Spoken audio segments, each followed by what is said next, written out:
നമ്മളിന്ന് ഉണ്ടാക്കാൻ പോകുന്നത് എള്ളുണ്ടയാണ്. ഈ എള്ള് എന്ന് വെച്ചാൽ മുടി കൊഴിച്ചിലൊക്കെ തടയുമെന്നാണ് എല്ലാവരും പറഞ്ഞ് കേട്ടിട്ടുള്ളത്. അതിനുവേണ്ടി ഈത്തപ്പഴം, ബദാം, പിസ്ത, കരിഞ്ചീരകം, എള്ള്, ഏലക്ക പൊടിച്ചത്, ഉലുവ, പിന്നെ പശുവിൻ നെയ്യ്, ഇത്രയും ഇൻഗ്രീഡിയൻസാണ് ഇതിൽ ഉപയോഗിക്കുന്നത്. അപ്പോൾ എള്ള്, കരിഞ്ചീരകം, ഉലുവ,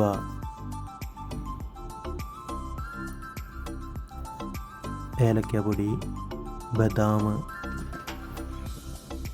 ബദാമൊക്കെ വറുത്തിട്ട് നമുക്ക് പൊടിച്ചെടുക്കാം.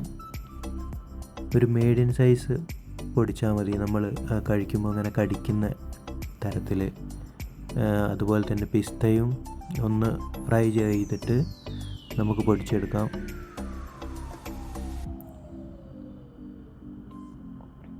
ഏകദേശം ഇതുപോലെ. അതിനുശേഷം ഉലുവ നമുക്കൊന്ന് പാനിൽ വെച്ചിട്ട് വറുത്തെടുക്കാം. എന്നിട്ട് അതും നന്നായിട്ട്, ഉലുവ നന്നായിട്ട് നമുക്ക് നൈസായിട്ട് പൊടിച്ചെടുക്കേണ്ടതാണ്. അതുകൊണ്ട് ആ പച്ച ടേസ്റ്റ് മാറാൻ വേണ്ടി നമുക്കൊന്ന് വറുത്തിട്ട് പൊടിച്ചെടുക്കാം.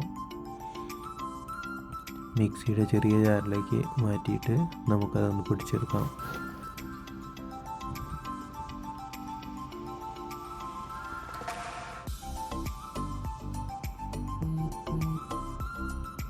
ഉലുവ കുറച്ച് നന്നായിട്ട് പൊടിഞ്ഞോട്ടെ.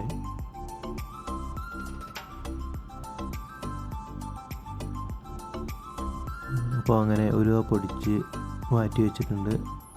ഇനി നമുക്ക് കരിഞ്ചീരകം ഒന്ന് ചൂടാക്കാം. എള്ള് നമ്മൾ ആദ്യം ചൂടാക്കി എടുത്ത് മാറ്റി വെച്ചതാണ്. കരിഞ്ചീരകം ഒന്ന് ചൂടാക്കാം.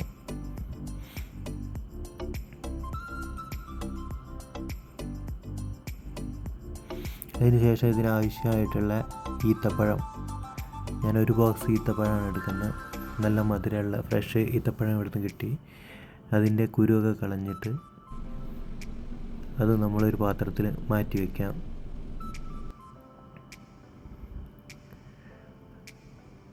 എല്ലാ ഈത്തപ്പഴം മൊത്തമായിട്ട് കുരു കളഞ്ഞിട്ടുണ്ട്. ആവശ്യത്തിന് മധുരത്തിൻ്റെ ആവശ്യം പോലെ നമുക്ക് ഇട്ട് കൊടുക്കാം. ഇങ്ങനെ എല്ലാ ഇതും സെറ്റാക്കി വെച്ചിട്ടുണ്ട്. ഞാനിതിൽ ചേർക്കുന്നത് പശുവിൻ നെയ്യാണ്. അതൊരു പാന് അടുപ്പത്ത് വെച്ചിട്ട് പശുവിൻ നെയ്യ് ഇട്ട് കൊടുക്കാം. അതൊന്ന് മെൽറ്റായിട്ട് വരുമ്പോൾ നമുക്കതിലേക്ക് ഈത്തപ്പഴം ചേർത്ത് കൊടുക്കാം.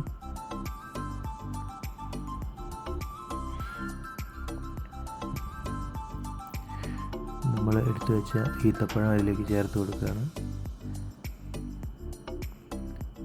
ഈത്തപ്പഴം ചേർക്കുമ്പോൾ നമ്മളെ ഫ്ലെയിം കുറച്ച് കുറയ്ക്കണം. ഇത് ഇലക്ട്രിക് സ്റ്റവ് ആയതുകൊണ്ട് നമുക്ക് ഒരു 3-ലിട്ട് കൊടുക്കാം.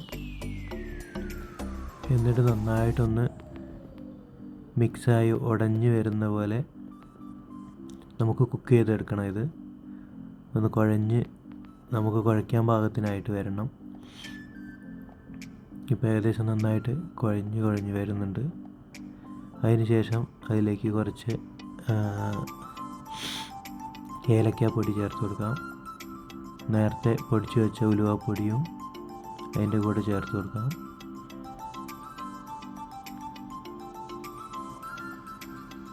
അതിനുശേഷം അതൊന്ന് മിക്സാക്കാം.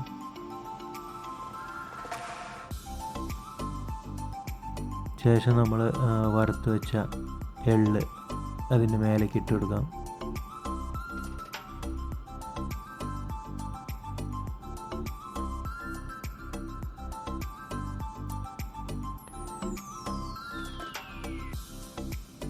പിന്നെ പൊടിച്ചു വെച്ച ബദാം, അതുപോലെ തന്നെ പിസ്തയും കരിഞ്ചീരകവും എല്ലാം കൂടെ ഇട്ട് കൊടുക്കാം. എന്നിട്ട് നമ്മൾ ആദ്യം കയ്യിൽ കൊണ്ടാണ് ഇളക്കി നോക്കിയത്. പക്ഷേ ഇത് മിക്സാകാൻ കുറച്ച് മടിയായതുകൊണ്ട് കൈകൊണ്ട് നല്ല കുഴച്ച് നമ്മൾ ലഡ്ഡു പോലെ ഉരുട്ടി എടുക്കാം.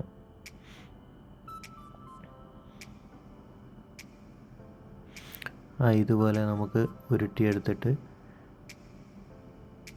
ഒരു സ്റ്റൈലിന് വേണ്ടി വേണമെങ്കിൽ നമ്മൾ പിസ്ത അവിടെ മിക്സിയിൽ അടിക്കാത്ത മാറ്റി വെച്ചിട്ടുണ്ടായിരുന്നു, അതതിൽ ഓരോന്നിൽ വെച്ച് കൊടുക്കാം. അപ്പോൾ കാണുമ്പോൾ ഒരു ഭംഗിയുണ്ടാവും. ഇതുപോലെ നമുക്കെല്ലാം ഉരുട്ടിയെടുക്കാം. അപ്പോൾ സ്വാദിഷ്ടമായ എള്ളുണ്ട റെഡി ആയിട്ടുണ്ട്. ഇത് കഴിച്ചാൽ നമുക്ക് മുടി കൊഴിച്ചിൽ കുറയുന്നതാണ്. 1-2 വീഡിയോയിൽ ഞാൻ കണ്ടു. പിന്നെ അയണിൻ്റെ കണ്ടൻറ്റ് കൂടുതലുള്ളതുകൊണ്ട് നമുക്ക് മുടി കൊഴിച്ചിൽ കുറയുന്നതായിട്ട് കാണുന്നുണ്ട്. അപ്പോൾ എല്ലാവരും ട്രൈ ചെയ്യുക. നമുക്ക് എളുപ്പത്തിൽ ഉണ്ടാക്കുന്ന കുറഞ്ഞ ഇൻഗ്രീഡിയൻസ് വെച്ചിട്ട് ഉണ്ടാക്കാൻ പറ്റുന്നൊരു റെസിപ്പിയാണ്. എല്ലാവരും ട്രൈ ചെയ്യുക. വീഡിയോ ഇഷ്ടമായ ലൈക്ക് ചെയ്യുക, ഷെയർ ചെയ്യുക, സബ്സ്ക്രൈബ് ചെയ്യുക. Thank you.